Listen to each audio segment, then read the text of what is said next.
തദ്ദേശ തെരഞ്ഞെടുപ്പിനുള്ള കരട് വോട്ടർ പട്ടിക ചോർന്നതായി പരാതി. കോഴിക്കോട് ജില്ലയിലെ ചാത്തമംഗലം, നാദാപുരം, തിരുവള്ളൂർ പഞ്ചായത്തുകളിലെ വോട്ടർ പട്ടികയാണ് ചോർന്നത്.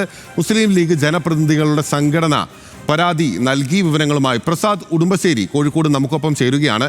പ്രസാദ്, ഗുരുതരമായിട്ടുള്ള ഒരു പരാതിയാണ്, ആരോപണമാണ്. എങ്ങനെയാണ് ഈ പട്ടിക ചോർന്നതായി പരാതി ഉയരുന്നത്?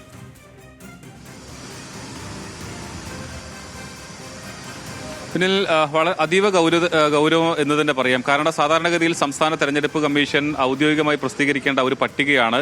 അതല്ലാതെ പഞ്ചായത്തുകളിൽ നിന്ന് ചോർന്നു എന്നുള്ള പരാതി ഉയർന്നിട്ടുള്ളത്. ഇതിപ്പോൾ കോഴിക്കോട് ജില്ലയിലെ ചാത്തമംഗലം, നാദാപുരം, തിരുവള്ളൂർ പഞ്ചായത്തിലെ വോട്ടർ പട്ടികയാണ് ചോർന്നിട്ടുള്ളത്. ഇതിൽ പറയുന്നത്, കാരണം ഇങ്ങനെ ചോരുന്നത് മൂലം LDF പ്രവർത്തകർ ചോർത്തി എന്നുള്ളതാണ് ആരോപണമായി വന്നിട്ടുള്ളത്.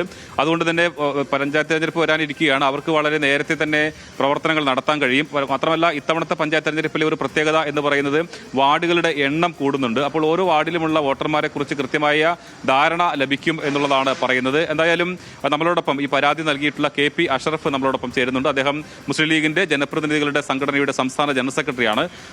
ഇതിനകത്തുള്ള പരാതി എന്ന് പറയുന്നത് പിന്നെ വോട്ടർ പട്ടിക ചോർന്നു എന്നുള്ളതാണ്. പക്ഷേ ഉയർന്ന ആരോപണം അങ്ങനെ മറുപടി എന്ന് പറയുന്നത് അങ്ങനെ ചോർന്നിട്ടില്ല, അത് നേരത്തെ തന്നെ പ്രസിദ്ധീകരിക്കുക അല്ലെങ്കിൽ പൊതുജന മധ്യത്തിലുള്ളതാണ് എന്നുള്ള മറുപടിയും വരുന്നുണ്ട്.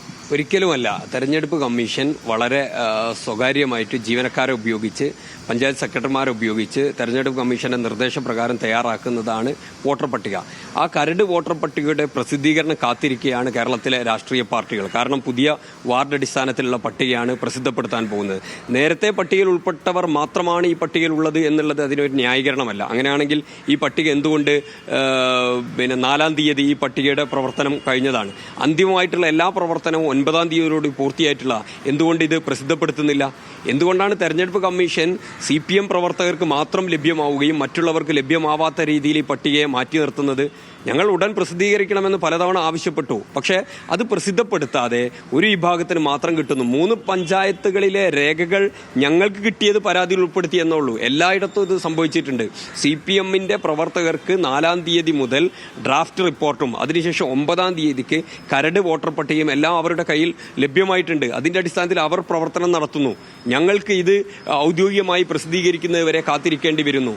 9-ാം തീയതി തയ്യാറായ പട്ടിക എന്തിന് നീട്ടിക്കൊണ്ടുപോകുന്നു എന്നുള്ള പ്രധാനമായിട്ടുള്ള ചോദ്യം. അതായത് കൂടുതൽ പഞ്ചായത്തുകളിൽ ഈ ചോർന്നിട്ടുണ്ട് എന്നുള്ളതാണ്. ഇന്നലെ പ്രതിപക്ഷ നേതാവ് തന്നെ ഇതുമായി ബന്ധപ്പെട്ടുകൊണ്ട് ഒരു പരാതി കൂടി കൊടുത്തിട്ടുണ്ട്. ഇത് സംസ്ഥാന തലത്തിൽ ഒരു പ്ലാൻഡ് ആയിട്ട് നടത്തിയിട്ടുള്ള ഒരു പ്രവർത്തനമാണ്. വാർഡ് വിഭജന പ്രവർത്തനം അട്ടിമറിച്ച രീതിയിൽ വോട്ടർ പട്ടികയും അട്ടിമറിക്കാനുള്ള ഒരു ശ്രമമാണ്. ഇത് കേവലം ഏതെങ്കിലും ഒരു പഞ്ചായത്തിൽ നടത്തിയല്ല. സംസ്ഥാന തലത്തിൽ ഇതിന്റെ പിന്നിൽ ഒരു ആസൂത്രണമുണ്ട്. ബോധപൂർവമാണ് പട്ടിക പ്രസിദ്ധീകരിക്കുന്നത്, വൈകിപ്പിക്കുന്നത്.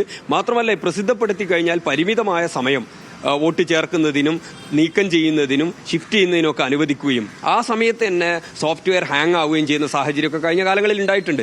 അങ്ങനെ വരുന്ന സമയത്ത് മറ്റുള്ളവർക്ക് വോട്ട് ചേർത്താൻ ഈ പട്ടിക പ്രസിദ്ധപ്പെടുത്തിയ ശേഷം ഡാറ്റ കളക്ഷൻ നടത്തി ഓൺലൈൻ ചെയ്യുന്ന സമയത്ത് പ്രതിസന്ധി ഉണ്ടാവുകയും, എന്നാൽ CPM പ്രവർത്തകർക്ക് നേരത്തെ എല്ലാ പ്രവർത്തനവും പൂർത്തീകരിച്ച് സോഫ്റ്റ്വെയർ ഓപ്പൺ ആവുന്ന മുറക്ക് തന്നെ ഈ കാര്യങ്ങൾ ഭംഗിയായി ചെയ്യാൻ കഴിയുകയും ചെയ്യുന്നതിനുള്ള ഒരു ആസൂത്രിതമായിട്ടുള്ള, കൃത്യമായിട്ട് CPMന്റെ സർവീസ് സംഘടനകളുമായി ചേർന്നിട്ടുള്ള ഒരു പ്ലാനിംഗ് ഈ കാര്യത്തിൽ ഉണ്ടായിട്ടുണ്ട്. നിങ്ങൾ ഏതെങ്കിലും തരത്തിൽ നിയമ നടപടി, അതായത് കോടതിയെ സമീപിക്കാനോ അങ്ങനെ എന്തെങ്കിലും ആലോചിക്കുന്നുണ്ടോ? ഞങ്ങൾ ഈ ഘട്ടത്തിൽ തെരഞ്ഞെടുപ്പ് കമ്മീഷന് പരാതി നൽകിയിട്ടുണ്ട്. ഇന്ന് ലോക്കൽ ഗവൺമെന്റ് മെമ്പേഴ്സ് ലീഗിന്റെ സംസ്ഥാന പ്രസിഡന്റ് ഇസ്മായിൽ മാസ്റ്റർ തിരുവനന്തപുരത്ത് കമ്മീഷനെ വീണ്ടും കാണുന്നുണ്ട്. ഇതിന്റെ തുടർ നടപടികൾ എന്താ എന്നുള്ളതിനെ സംബന്ധിച്ച് കാണുന്നുണ്ട്.